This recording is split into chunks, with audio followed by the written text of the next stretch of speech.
مبسوطة. خدمتك يا ريسة. بنتي يا عبيطة، اقعدي، عايزة اسألك حاجة. اقعدي يا حبيبتي. هو انا حصل لي ايه؟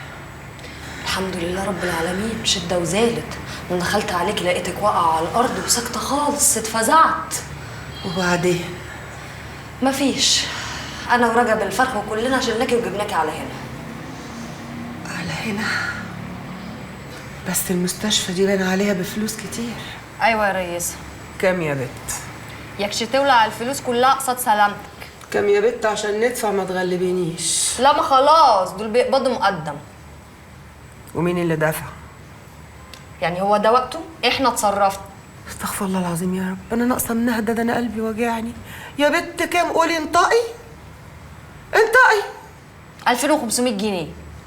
2000 وكام؟ يا لهوي يا لهوي. 2000 سلام عليك يا ست اصيله، بلاش تعملي في نفسك كده عشان الفلوس انت قلبك تعبان. الحمد لله ان الفلوس كانت موجوده وتحت الايد، لولا كده كان السر الالهي طلع او عزه الله. الدكاتره هم اللي قالوا كده، وعشان حق ربنا لولا ان رجب الفرخ كان عامل زي المجنون وشالك على المستشفى هيلا بيلا من اول دقيقه، كان برضو السر الالهي طلع. الدكاتره قالوا كده، قالوا ان لو كنتوا اتاخرتوا عليها ساعه واحده كان برضو السر الالهي طلع. يا اختي الفلوس ارخص من موت يا ريسه. بقى الفلوس كانت تحت الايد يا ريسه. او النعم. الفلوس طول الوقت كانت في الكرسي بتاعي اللي انا بقعد عليه مبسوطه. واشمعنى بقى ما لقيتيش غير الكرسي بتاعي اللي تخبي فيه تحويشتك؟ عشان يبقى في الحفظ والصون. الكرسي وقليل ما بتفرقيه، صاحيه نايمه قاعده عليه، وانتي بسم الله ما شاء الله عليك الله اكبر، قعدتك اجدعها من اياتها خزنه في البلد. يخيبك يا مبسوطه. يا ابويا كفايه كده يا ست وسيله، يكون الضحك غلط عليكي. يضحك يا مبسوطه. خير الله وجعله خير.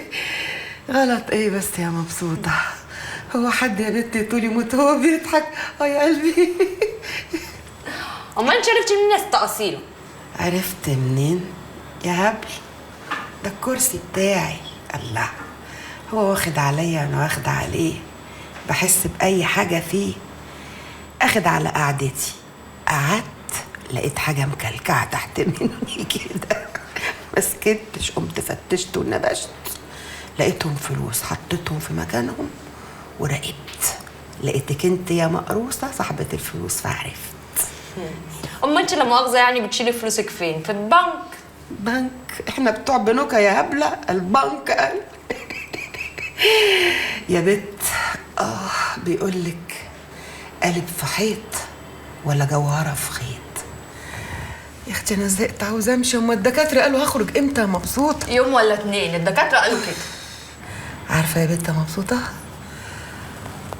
لو خرجت ان شاء الله من هنا على رجليا هعمل لكم ليله محدش يحلم بيها لا قبلها ولا بعدها. ربنا يخليكي ليا يا مبسوطه. عارفه يا بت، لما اروح هناك ان شاء الله مش هقعد على الكرسي بتاعي ولا ارتاح ابدا الا وفلوسك في مكانها تحت مني.